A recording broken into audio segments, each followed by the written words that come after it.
के बेटे हो। जिस बाहरी ताकत के बल पर तुम ये लड़ाई लड़ रहे हो, वो तुम्हारा दोस्त नहीं, दुश्मन है। उन्हें तुम्हारी आजादी से कोई मतलब नहीं।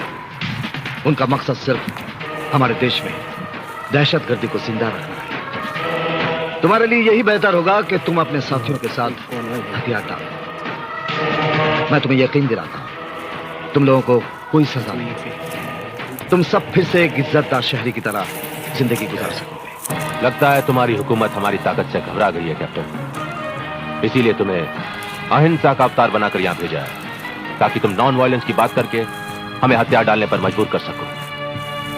मगर यह नामुमकिन है कैप्टन। कोई भी इनकलाब अचानक नहीं आ जाता। जुल्म और बेइंसाफी जब अपनी इंतहा तक पहुंचती है, तब जन्म लेती है बगावत की आंधी। तुम्हारी हुकूमत ने आज तक हमें दिया ही क्या है कैप्टन? आज भी हमारे घरों में अंधेरा है।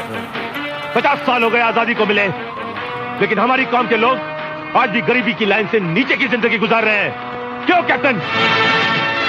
इसके लिए तुम सरकार को पूरी तरह से जिम्मेदार नहीं ठहरा सकते। तरक्की और खुशहाली राशन की दुकान में मिलने वाली चीज नहीं है, जो राशन कार्ड के जरिए तुम लोगों को दी जाए। डॉक्टर इकबाल ने सच्ची बात कही है, खुदा ने आज तक उस कौम की हालत नहीं बदली, ना हो जिसको ख्याल आप अपनी हालत के बदलने का। हमारे देश में शाही हुकूमत नहीं है, आजाद जनता की सरकार है। जो भी तुम्हारी मांगे हैं सरकार के सामने रखो, लेकिन कश्मीर को मुल्क से अलग करने की बात किसी भी कीमत पर बर्दाश्त नहीं की जाएगी। इस मसले का हल अब बातचीत से नहीं होगा कैप्टन, क्योंकि हम सर पे कफन बांधकर मैदान जंग में उतर चुके हैं। अब अगर हमारे बीच कोई फैसला होगा तो वो सिर्फ जंग से होगा। हमें हर कीमत पर आजादी चाहिए कैप्टन, हर कीमत पर आजादी चाहिए।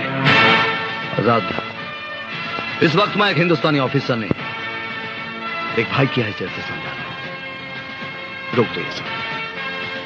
मैदान जंग में आकर हमारा मुकाबला तो वो पाकिस्तान भी नहीं कर सकता जिसके हाथों की कठपुतली हो तुम। फिर तुम और तुम्हारी ये चंद साथियों की औकाती क्या है? एक बागी जब अपने दिलो दिमाग में इनकलाब की आग लेकर उठ खड़ा होता है ना कैप्टन, तो बड़ी से बड़ी हुकूमत को उसके सामने झुकना पड़ता है। तुम्हारी सरकार भी झुकेगी, और देश का यह हिस्सा जो हमारा है उसे तुम लोगों को हमारे हवाले करना ही पड़ेगा। यह जंग तो अब उस दिन खत्म होगी जिस दिन इस सरजमीन पर हमारा अपना कौमी परचम लहराएगा। वो दिन कभी नहीं आएगा आजाद। अगर तुमने कोई कौमी परचम बना लिया है तो उसे कफन समझकर संभाल कर रखना, और जाके उन्हें भी बता देना जो तुम्हारे पीछे हैं कि भारत की इस धरती पर तिरंगा के सिवाय अब कोई झंडा कभी नहीं लहराएगा।